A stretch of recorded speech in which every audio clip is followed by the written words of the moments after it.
모자라면 제가 뺄게요. 이렇게 갔다 와. 이런 식으로. 예. 지금 다 같이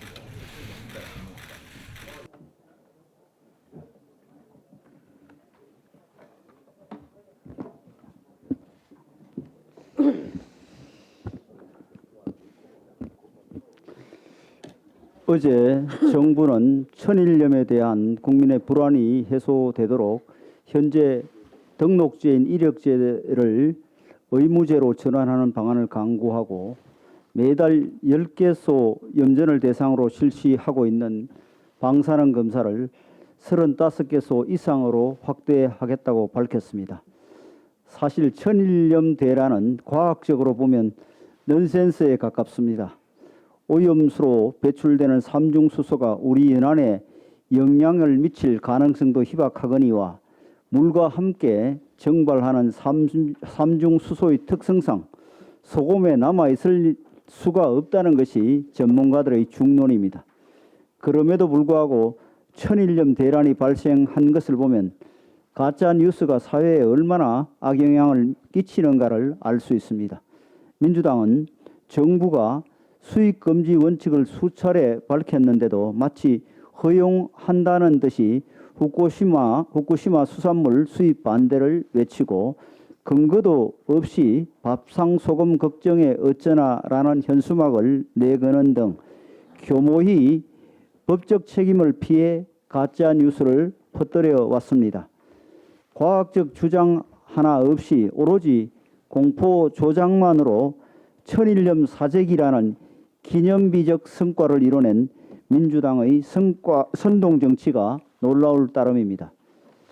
며칠 사이에 민주당의 오염수 선동은 더 막장으로 치닫고 있습니다. 현명하신 국민들께서 가짜뉴스에 속지 말고 오히려 사드 괴담의 진실까지 현명하신 국민들께서 가짜뉴스에 속지 않고 오히려 사드 괴담의 진실까지 밝혀지자 공포 조장에 막판 스포트를 올리고 있는 것입니다. 핵 오염수가 한번 뿌려지면 다시 주워 담을 수 없다. 골든타임이 얼마 남았지 않았다는 말은 홈쇼핑에서 이제 곧 매진을 외치는 식의 포모 마케팅과 다르지 않습니다. 단식 역시 전문가들에 의해 오염수에 대한 과학적 진실이 알려지자 극단적인 방법을 동원해 그 진실을 희석하려는 의도로 보입니다. 우리 정치를 좀먹는 괴담 선동 정치를 멈춰줄 것을 입이 닳도록 요구하고 있으나 민주당은 전혀 들을 생각이 없어 보입니다. 매일 말해도 민주당은 진전이 없지만 정부와 여당은 과학적 진실을 더 널리 알리고 국민의 불안을 해소하기 위한 노력을 포기하지 않겠습니다. 어제 교육부에서 사교육 경감 대책을 발표하면서 수능 킬러 문항 22개를 예시로 공개했는데 문제의 난이도에 모두가 혀를 내두르고 있습니다. 어떻게 사교육 받지 않는 학생이 이런 문제를 푸느냐. 대학 석박사 한 사람도 못 풀겠다는 말씀도 많이 하십니다. 민주당은 킬러 문항 배제를 지시한 대통령의 발언을 두고 교육 현장에서 대혼란이 일어난 것처럼 말하고 있습니다.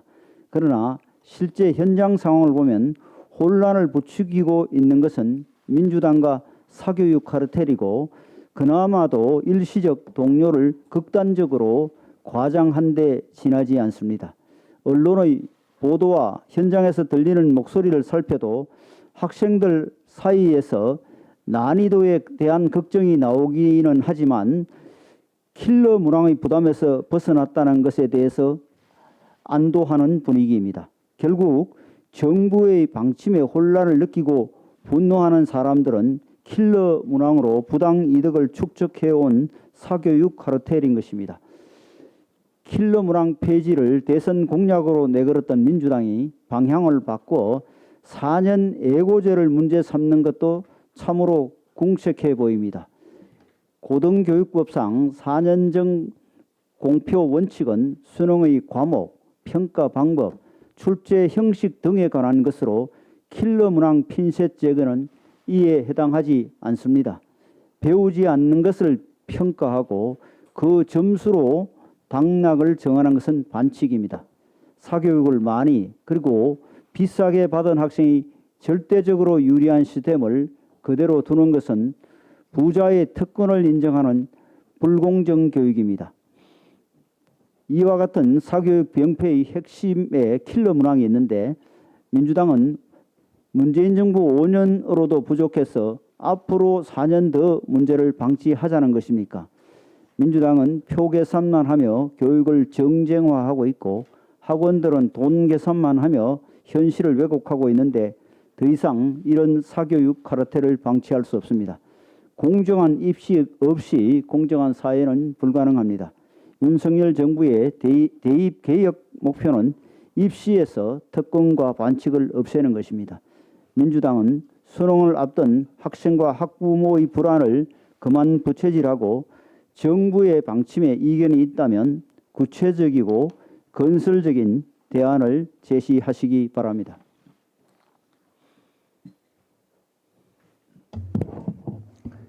지난주 성주 사드기지에 대한 환경영향평가 결과가 발표됐습니다.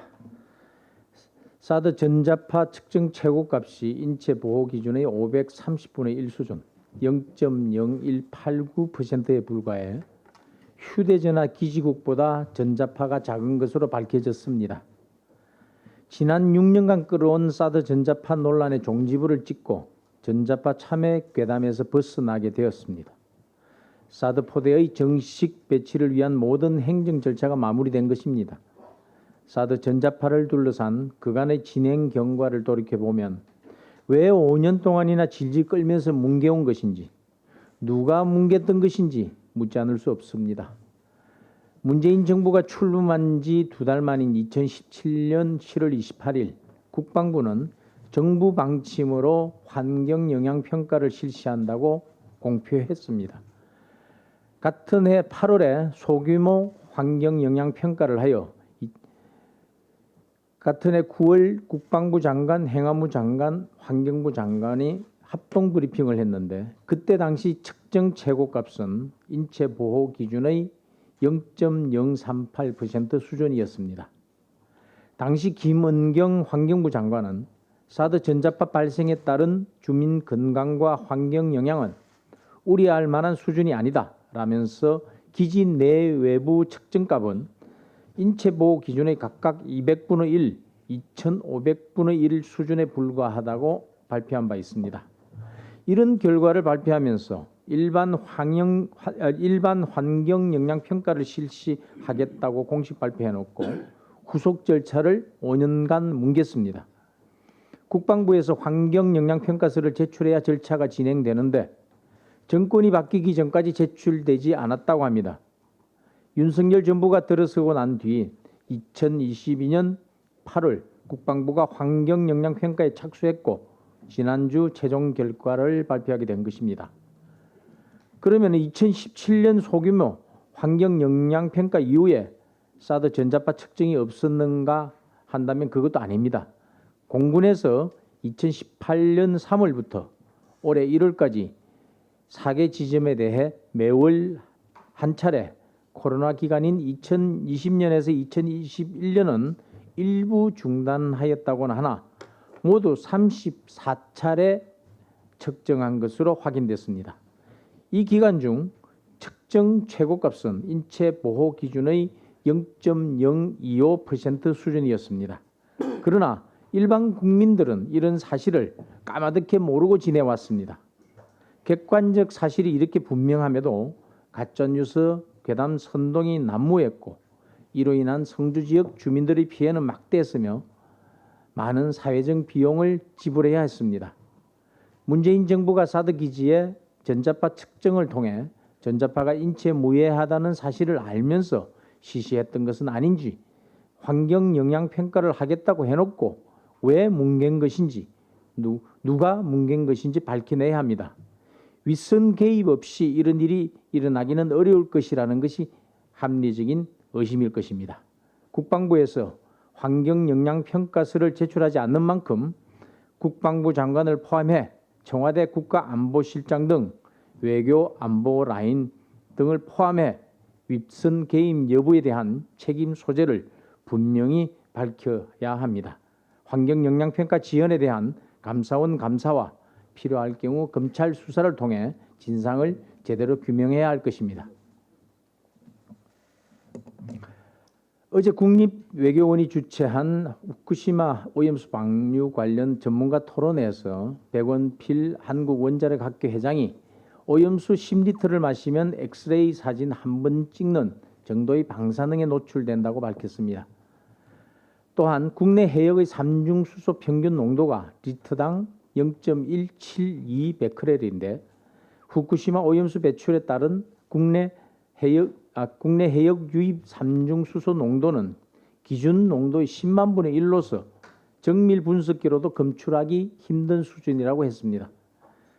정용훈 카이스트 원자력 및 양자공학과 교수는 최악의 경우를 가정해 방류수 1리터를 마실 때 피폭량은 바나나 8개 먹는 것과 같다고 밝힌 바 있습니다.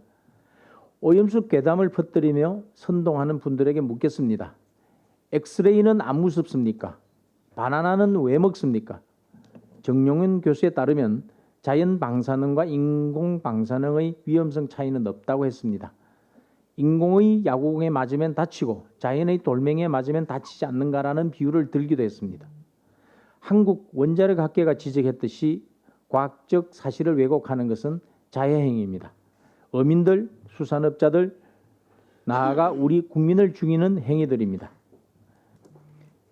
사드 전자파 선동에서 보듯이 괴담은 과학을 이길 수가 없습니다. 과학이냐 괴담이냐 그 선택은 분명합니다. 이재명 대표는 후쿠시마 약수터냐고 하십니다. 저는 중국 원전 약수터냐라는 말을 돌려드립니다. 문재인 전 대통령의 우리 한국 전쟁을 바라보는 시각 또한 민주당의 민주화 유공법 추진에 대해서 한 말씀 드리겠습니다. 문재인 전 대통령이 6.25 전쟁 73주년을 맞은 날 1950 미중 전쟁이라는 책을 소개하며 한국 전쟁이 국제전이었음을 보여준다. 한국 전쟁에 작용한 국제적인 힘이 바로 대한민국의 숙명 같은 지정학적 조건이라는 글을 올렸습니다. 마치 6.25 전쟁을 미국과 중국의 대리전인 것처럼 왜곡하고 있는 것입니다. 그렇다고 북한이 책임이 없어지는 것이 아닙니다. 북한군에 맞서 피로 지켜낸 대한민국에서 태어난 국민이 왜 제3국의 시선으로 6.25 전쟁을 바라봐야 하는지 묻고 싶습니다.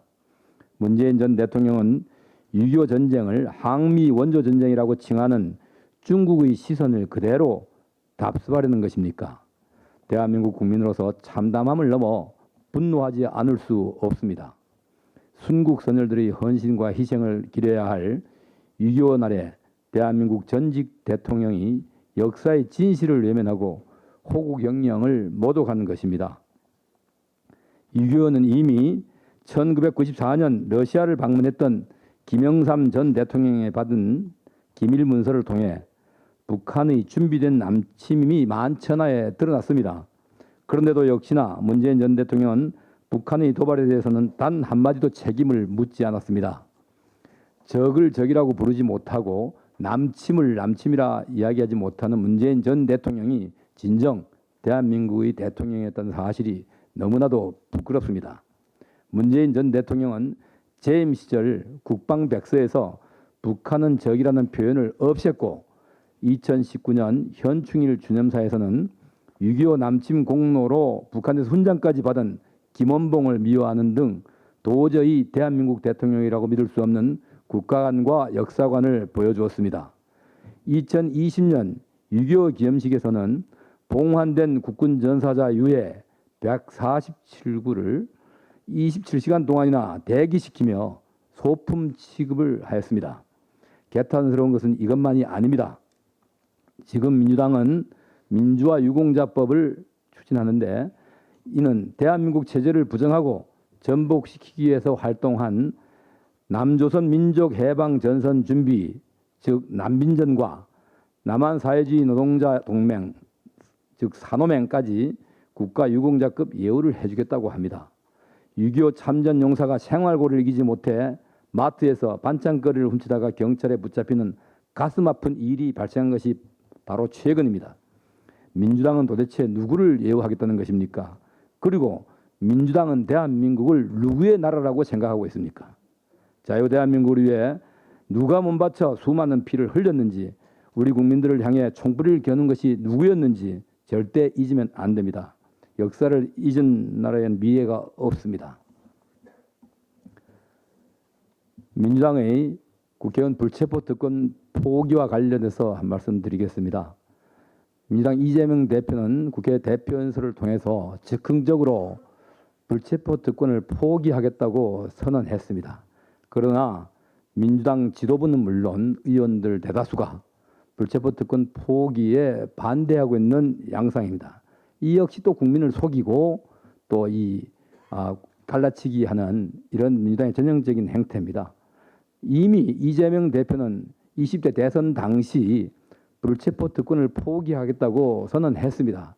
그럼에도 불구하고 자신에 대한 체포 동의안이 국회로 오자 소속 의원들을 설득해서 부결시킨 이미 전제가 있습니다. 그러면 이제 파도가 한번 지나갔다고 생각했는지 불체포 특권 포기를 약속했습니다만 민주당의 모습은 불체포 특권과는 거리가 멀어 보입니다. 최근 민주당 혁신위가 불체포 특권 서명을 요구했습니다. 이에 민주당의 진정성이 있다면은 민주당 의원 전원이 불체포 특권을 포기한다는 서명을 하고 이 제도에 함께 동참해 주시기를 바랍니다. 또다시 방탄 국회를 열고 불체포 특권 포기 당론 채택이나 대국민 서약 없이 말로만 그친다면은 이는 또 다른 대국민 사기극에 불과할 것입니다. 광우병 괴담, 사드 괴담에 이어 후쿠시마 괴담까지 변함없이 거짓과 선동으로 일관해온 민주당 불체포 특권 문제만이라도 한 입으로 두말하지 않기 바랍니다. 이상입니다.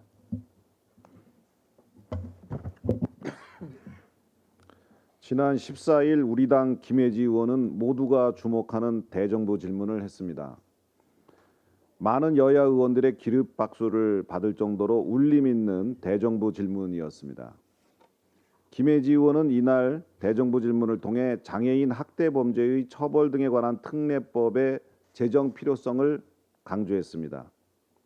실제 시설에서의 학대, 염전 축사 등 지역 사회에서의 노동력 착취 등 장애인들에 대한 학대 문제는 심각한 상황입니다. 복지부 자료에 따르면 장애인 학대 건수는 2018년 889건에서 2021년 1124건으로 매년 늘어나고 있습니다. 하지만 장애인 학대 범죄 피고인 중 약 40%가 집행유예를 선고받았을 정도로 그 처벌은 지나치게 약합니다. 피해자에 대한 보호와 지원에 초점을 맞춘 장애인 복지법만으로는 장애인 학대 범죄를 근절하는 데 한계가 있을 수밖에 없는 것이 현실입니다. 김혜지 의원 등 여야 의원 51인이 공동 발의한 장애인 학대 범죄의 처벌 등에 관한 특례법에는 장애인 학대 범죄에 해당하는 행위를 구체적으로 명시해서 처벌의 실효성을 높이고자 했습니다. 또한 법무부가 장애인 학대에 대한 철저한 수사와 엄중한 범죄 처벌을 담당해 장애인의 인권을 보장하도록 했고 장애인의 심리적 안정과 지원을 위한 보조인 제도를 보완하였습니다. 지난 14일 김혜지 의원의 대정부 질문에 대해 이제는 국회 전체가 적극적으로 나서야 합니다. 우리 국민의힘은 장애인 학대 범죄 근절을 위한 입법과 예산 확보를 위해 국회에서 최선의 노력을 다할 것이며 민주당의 호응과 동참을 정중히 요청합니다. 이상입니다. 오늘 간사님들이 발언 신청이 많은데 좀 짧게 해주시면 좋겠습니다. 우선 법사위 정점식 간사님. 예, 법사위 정점식 간사입니다. 저희 법사위는 최근 경기도 수원에서 발생한 냉장고 영아 시신 사건의 대책으로 떠오른 가족관계 등록법 개정안 일명 출생통보제를 내일 오후 2시 법안심사 제1소위원회를 열어서 심의할 예정입니다. 초저 출산 문제로 매년 수십조 원의 예산을 지출하면서도 태어난 아기조차 제대로 관리하지 못한 것에 대해 여야 모두 책임을 통감하고 있어 신속한 논의가 진행될 것으로 예상됩니다. 보건복지부 제1차관도 최근 브리핑을 통해 출생통보제와 관련해 의료계와 협의가 원만하게 진행되고 있다라고 밝힌 만큼 의료계도 중지를 잘 모아주시기를 바랍니다. 의료기관이 출생정보를 건강보험심사평가원을 통해 지자체에 통보하는 과정에서 별도의 시스템 구축 없이 즉시 운용 가능한지 여부 등도 꼼꼼히 챙겨 빠른 시일 내에 제도적 보완을 해나가도록 하겠습니다. 출생통보제를 보완하고 병원 밖 출산의 사각지대를 해소하기 위한 보호출산제는 보건복지위원회의 심의가 마무리되는 대로 법사위의 체계작구 심사를 신속히 진행하도록 하겠습니다. 출생신고는 유엔 아동권리협약 제7조 아동은 태어난 즉시 출생 등록되어야 한다에도 규정되어 있는 인간의 천부적인 권리입니다. 소중하고 존엄한 생명이 태어났는데도 그 존재를 부정당하고 유령 아동이 되거나 범죄의 피해자가 되게 하는 비극이 더 이상 벌어지지 않도록 늦었지만 정부와 여야가 머리를 맞대 반드시 해결책을 마련하도록 하겠습니다. 무엇보다 정부, 지자체 및 의료기관 등에 흩어져 있는 예방접종 기록, 의료보험 기록, 뿐만 자료 등을 하루빨리 찾아내 아직 확인되지 않은 아이들의 안전 여부를 점검하고 등록될 권리를 가질 수 있도록 적극적으로 협조해 나가겠습니다. 이상입니다. 관련해서 네, 보건복지위원회 강기원 의원입니다. 수원 영아 사례에 이어서 화성에서도 영아 유기 의심 사례가 확인되어서 너무나 참담한 심정입니다. 2015년부터 지난해까지 8년간 병원 출산 기록은 있으나 출생 신고가 되지 않은 2,236명 중 약 1%인 23명을 조사한 결과 적어도 4명이 숨지고 1명이 버려진 것으로 확인되었습니다. 보건복지부에서 나머지 99%에 대한 전수조사를 서두르고 있습니다. 시간이 다소 걸릴 수 있으나 반드시 2,213명 모두 안전을 확인해야 할 것입니다.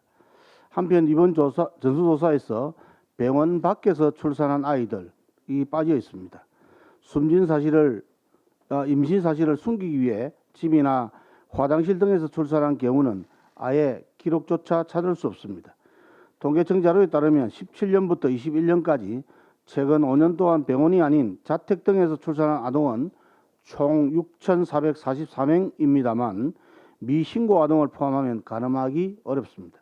그렇기 때문에 이 문제 해결을 위해서 여야가 힘을 모아 두 가지 제도를 조속히 마련해야 합니다.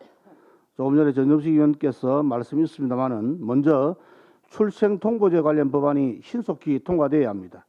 현재 출생통보제에 대한 가족관계 등록법이 법사위에 계류되어 있습니다. 의료기관의 행정업무 부담을 줄이는 방안을 마련해 가족관계 등록법이 조속히 입법되어야 할 것입니다.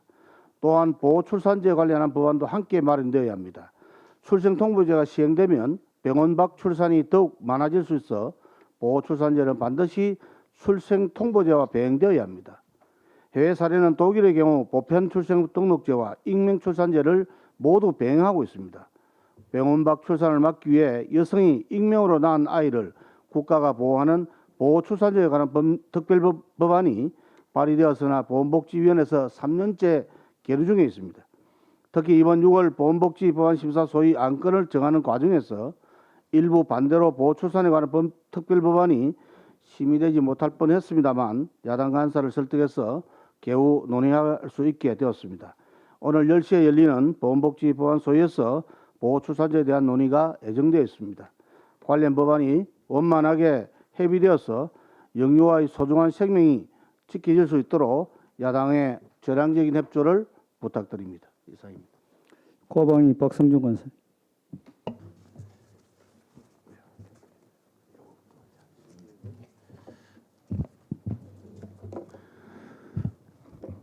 가방위 간사 박성중 의원입니다.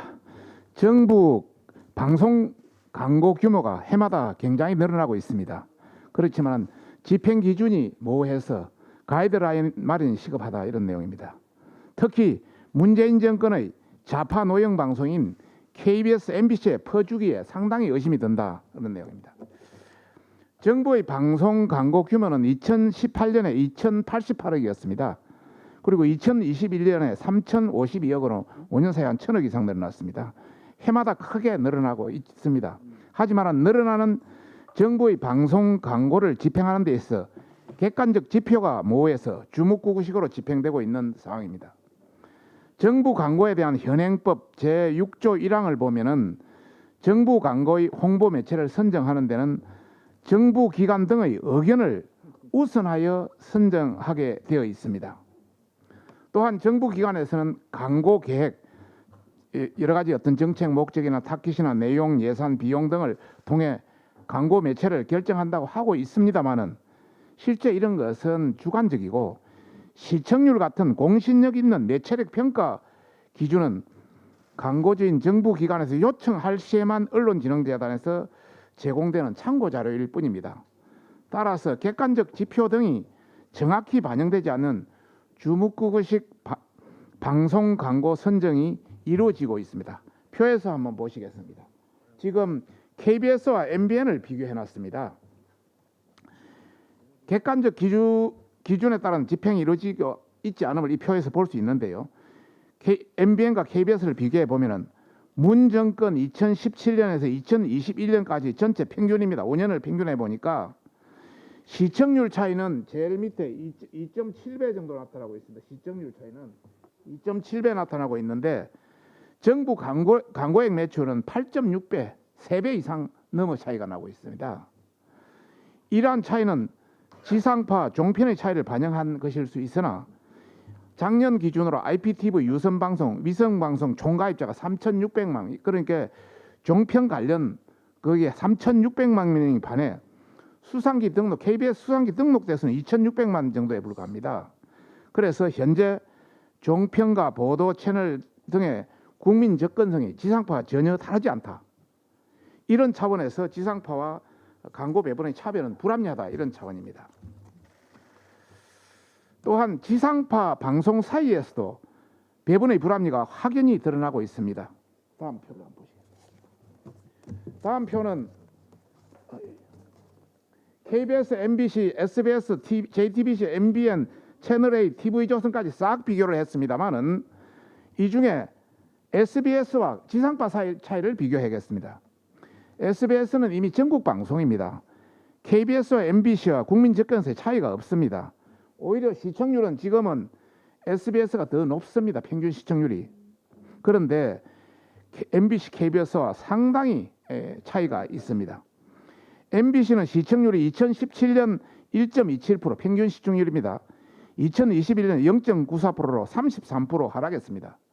그런데 광고 매출액은 2017년 248억에서 2021년 384억으로 55% 급증했습니다. KBS도 시청률이 1.26%에서 0.9%로 30% 하락했음에도 매출액은 362억에서 553억으로 53% 급증했습니다. 반면 SBS 시청률은 이 KBS, MBC보다 높습니다. 1.6%에서 2017년 2021년 1.12%로 한 30% 했습니다만은 광고액은 6% 증가에 그쳤습니다. 광고 선정에 고려할 여러 가지 요인이 있다고 하지만은 그동안 별다른 히트작도 없이 경력난을 꺾이면서 지지부진한 KBS, MBC를 생각하면 많은 히트작을 낸 SBS의 차별은 근거가 없어 보입니다. 정부 광고는 수신료와 같이 국민의 세금과 같이 집행되는 것입니다. 그래서 공정하고 객관적으로 집행되어야 합니다. 지상파 종편 간의 경계가 무의미해진 현재 상황을 반영해서 정부 광고가 KBS, MBC 등의 민노총 언론 노조가 장악한 노영 방송에 집중되는 것은 굉장히 불합리하다 이렇게 보고 있습니다. 지금 인쇄 매체는 열독률을 기준으로 하고 있습니다. 그러다 보니까 어느 정도 공정하고 또 내부에서 불만도 있습니다만은 그래도 객관적인 지표가 어느 정도 있습니다. 여하튼 이를 반영해서 각 정부 기관과 문체부에서는 정부 기관이 홍보 매체 선정 시 이용할 수 있는 공신력 있는 매체력을 기준으로 가이드라인을 시급히 마련해 줄 것을 강력히 요청하는 바이고요. 참고로 말씀드리면 현재 정부 광고는 작년 말 기준으로 1조 2천억 정도 되고 있습니다. 이 중에 방송 광고가 3천억, 그다음에 인터넷 광고가 3천억, 인쇄 신문 광고가 2,500억, 그다음에 전광판 광고가 한 2천억, 나머지 광고 이렇게 구성되어 있습니다. 이에 대한 이탄도 또 준비되어 있다는 것을 말씀드립니다. 이상입니다. 이달군 우리 농해수위 간사님 뭐 오늘 발표하실 것 같습니다. 공개로 할 건 없고요. 알겠습니다. 부분하겠습니다. 네, 다음 이미자 한노희 간사님. 네, 사드 전자파 관련돼서 우리 박대출 의장님께서 충분히 말씀하셨기 때문에 현장 얘기만 좀 잠시 들려드리겠습니다. 한노희 간사 임정원입니다. 어제 국민의힘 지도부는 민주당 전자파 괴담으로 심적 고통과 경제적 피해를 입은 성주 군민을 만나 뵙고 위로와 함께 경제적 지원을 약속하고 왔습니다. 이 자리에서 일부 주민들은 사드 참여라는 용어가 더 이상 사용되지 않도록 해달라며 호소하시기도 하셨습니다. 그래서 저뿐만 아니고 지도부가 어저께 참외를 먹어보니 맛있었습니다. 정말 맛있었습니다. 아무 문제 없습니다. 존경하는 우리 국민 여러분, 성주 참외 많이 팔아주시기 바랍니다. 그리고 윤 대표, 우리 윤재욱 대표님께 강력히 요청합니다. 이렇게 5년 동안 환경영향 평가를 뭉개고 숨기고 은폐하려고 했던 국방부를 비롯한 그 관계 부처 엄벌해 주시기 위해서 감사원 감사를 강력히 요청합니다. 이상입니다. 우리 여통의 김숙기 간사님 뭐 있습니까? 짧게 좀 해주십시오. 예, 지난주 윤석열 대통령께서 프랑스, 베트남 순방을 통해서 숭갑북의 국익을 위한 외교적 노력을 기울이는 그 시간에 민주당은 호주, 피지, 마셜대도 등 태평양 도서국 18국 정부에 후쿠시마 오염수 방류 관련 국제연대를 촉구하는 서한을 보냈습니다. 우리 정부는 이미 지난달에 한 태도국 정상회의 공동선언을 통해서 후쿠시마 오염수를 국제법과 국제적 기준에 부합하게 처리해야 한다는 입장을 확인한 바 있습니다. 그럼에도 민주당이 타국 정부에 돌발적으로 서한을 발송한 것은 외교 상식에도 맞지 않고 국내 이슈를 외교와 국제관계에 끌어들여 국가 망신을 초래한 망동이라 할 것입니다. 모든 국내 정쟁은 국경선에서 멈춰야 합니다. 정쟁이 외교에까지 영향을 미쳐서는 안 된다는 것은 상식입니다. 선동을 하다 이제는 타국 정부와 연대하여 자국 정부의 정책에 대한 반대를 선동하려 하는 민주당의 발상이 참으로 놀랍고 경악스럽습니다. 이런 넌센스는 세계 정당사에서도 보기 드문 일일 것입니다. 후쿠시마 이슈에 대한 과학적 분석과 대응이야말로 세계 주요 국가들의 입장과 맥을 같이 하는 것이며 우리 수산업계를 보호하고 국민의 건강과 안전을 보호하는 가장 효과적인 방안입니다. 민주당은 정부의 국익을 위한 노력에 도움이 되지는 못할 망정 방해를 해서는 안 될 것이며 악의적인 괴담 유포보다는 과학에 근거한 IAEA 결과 보고서가 나올 때까지 잠자코 기다리는 것이 순리일 것입니다. 유성글 간사님. 네, 오늘은 그 시민단체 선진화 특위 관련돼서 한 말씀 드리겠습니다. 행안부가 지난 15일에 비영리 민간단체 등록 요건 전수조사를 법이 시행된 이후에 처음으로 그 결과를 발표했습니다. 중앙부처와 지자체에 등록된 11,195개 단체 중에서 33.7%에 해당하는 3,771개가 현행법 비영리 민간단체 지원법에서 규정한 그런 요건을 충족하지 못한 것으로 이렇게 확인이 됐습니다. 이것이 어떻게 가능했을지 참 모를 일입니다. 비영리 민간 단체 지원법은 정부의 감시 감독 권한을 부여하지 않아서 민간단체 설립과 보조금 부정 사용을 부추겼다는 그런 비난을 면하기가 어려울 것입니다. 최근 정부에서는 이미 이 민간단체 관련돼서 특히 이 외부 검증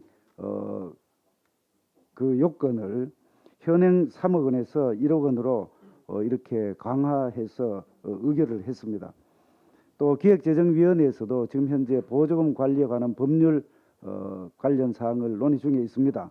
그러나 이것만으로는 부족하다고 생각이 됩니다. 그래서 현행 비영리 민간단체 지원법 개정이 필요합니다. 특히 민간단체에 대한 정부의 감시감독 권한을 부여를 하고 또 정기조사 근거를 신설을 해서 등록 요건에 충족되지 않는 경우에는 항상 상시 점검을 하고 또 관련되는 후속 조치를 취해야 합니다. 그래서 이런 불비를 막기 위해서 지금 현재 법제실과 함께 법안을 검토하겠다는 말씀을 드리고 오늘 오후에 우리 국민의힘 시민단체 선진화 특별위원회에서 여러 가지를 검토하겠다는 말씀을 드립니다. 이상입니다. 예결위 송원석 간사님, 정보위 유상범 간사님 안 해도 되겠습니까? 예결위 송원석 간사님 하시고 엄태웅 의원님까지 하겠습니다. 네.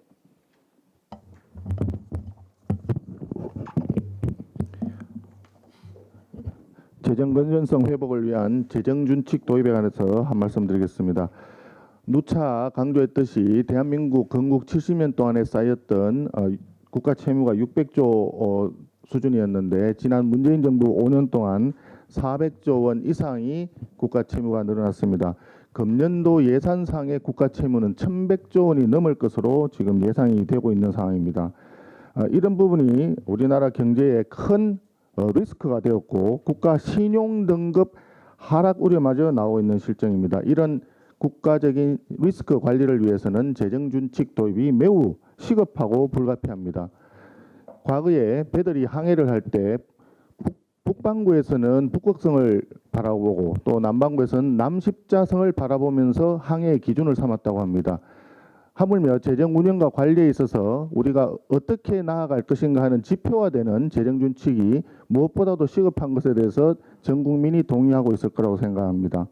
그럼에도 불구하고 문재인 정권에서 재정 준칙 도입이 실패를 했고 또 그 뜻을 이어받아 있는 더불어민주당에서는 지금도 특별한 이유 없이 재정 준칙 도입에 반대를 하고 있습니다. 내용에 있어서 별다른 차이도 없고 이견이 없는데도 불구하고 다른 법률과 연계하여 재정 준칙을 고리를 삼아서 지금 도입에 반대하고 있습니다.